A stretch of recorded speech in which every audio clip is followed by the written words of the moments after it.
Müəllimlərin işə qəbulu imtahanında maksimum 100 baldan 86-sını toplamaq keyfiyyət göstəricisi deyilmiş. Elm və Təhsil Nazirliyinin yaratdığı absurd idarəetmə sistemi bunu sübut edir.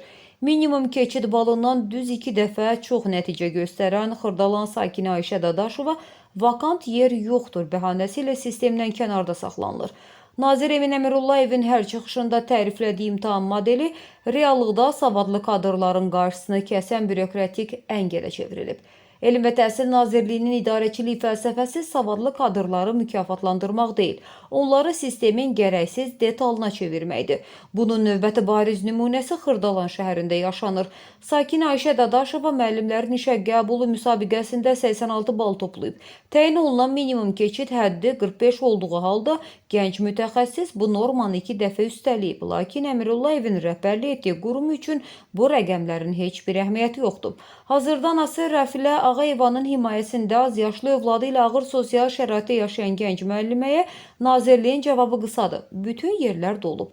Hər il büdcədən milyonlarla vəsait aparan imtahan marafonlarının, rəqəmsallaşma şoularının sonu budur. Keçid balını 2 dəfə üstələyən kadr küçədə qalırsa, Nazirliyin şəffaf seçim və savadlı müəllim iddiaları sabun köpüyündən başqa bir şey deyil. Təhsil Nazirliyinin kör rəsmiyyəti və rədd cavabları qarşısında çarəsiz qalan ailə son addımı atıb.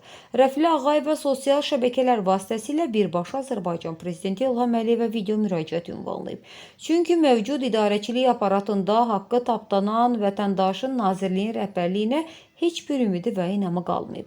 86 bal yığan müəllim işsiz saxlanılıb. Məktəblərdə kadr islahatından dəm vurmaq təhsil sisteminin rəsmən iflasıdır. Emin Əmirullayevin kağız üzərində qurduğu reytinq oyunları real həyatda savadlı gənclərin gələcəyini məhv edir. Ailə indi yalnız ali iradənin bu özbaşınalığa son qoyacağını gözləyir. Səsləndirilən iddialarla bağlı bütün maraqlı tərəflərin mövqeyini işıqlandırmağa hazırıq. Cənab Prezident, ölkəmizdə uşaq pulu verilmir. Sosial yardım ala bilmirik. Tək anadır, evladını saxlaya bilmir. Vəziyyətimiz, sosial vəziyyətimiz o qədər də yaxşı deyil. Ailəni dolandıran, qazanc gətirən yalnız mənəm. Mən də çatdıra bilmirəm. Sizdən bir vətəndaş olaraq çox xahiş edirəm. Mənim qızımın işlə təmin olunmasına köməklik göstərəsiniz. Mənim səsimi eşidin. Mənim evladımın işlə təmin olunmasına kömək edin. Çünki o keçid balını keçib. 86 bal az bal deyil.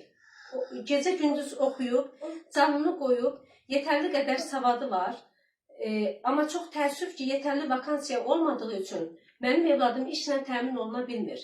Emin Əmirulayev, buradan sizə müraciət edirəm. Sizdən çox xahiş edirəm, mənim müraciətimi nəzərə alın. Sizdən dönə-dönə xahiş edirəm. Mən bu məsələni çıxıb səfirliklərin qarşısında etiraz edərək bildirmək istəmirəm. Və yaxud hər hansısa başqa bir yerlərə müraciət eləmək istəmirəm. Mən Cənab Prezident, sizə müraciət edirəm. Emin Əmirulayev, sizə müraciət edirəm. Mənim evladımın işlə təmin olunmasına kömək edin. Sizdən çox artıq dərəcədə xahiş edirəm. Mən Azərbaycan vətəndaşıyam. Azərbaycan vətəndaşı olaraq sizin borcunuzdur vətəndaşlarınızı işlə təmin etməyə, onun dolanmasına, normal şəraitdə yaşamasına kömək edəsiniz.